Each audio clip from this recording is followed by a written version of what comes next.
જો ભારતીય જનતા પાર્ટીએ મને ઘણું બધું આપ્યું છે.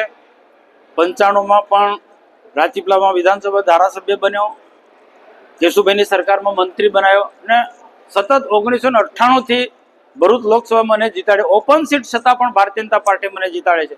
તો સ્વાભાવિક છે કે બીજા ઘણા બધા કાર્યકર્તા એ પણ આ ક્ષેત્રની અંદર આવવું હોય તો એના માટે મેં ઓપનલી કહું છું કે બીજા કોઈ પણ કાર્યકર્તાને મારે ચાન્સ આપવો જોઈએ. અને પાર્ટી એ એંગલથી પણ વિચારે એટલે મેં અગાઉથી જ મેં કીધું છે કે ભારતીય જનતા પાર્ટી એક શિસ્તબદ્ધ પાર્ટી છે, કાર્યકર્તાઓની પાર્ટી છે, યુવાનોને આગળ ધરીને ચાલનારી પાર્ટી છે અને હું નહીં તોની ભાવનાવાળી પાર્ટી છે. તો એને ધ્યાનમાં રાખીને હું આજે પણ કહું છું કે પાર્ટીએ મને ઘણું આપ્યું છે. તો હવે પછી બીજો મારા પછી કોઈ ને કોઈ ઉમેદવાર પાર્ટી નક્કી કરે. એટલે 8મી ટર્મ સાહેબ આપને એ પાર્ટીનો વિષય છે, પણ મેં મારી વાત મૂકી છે.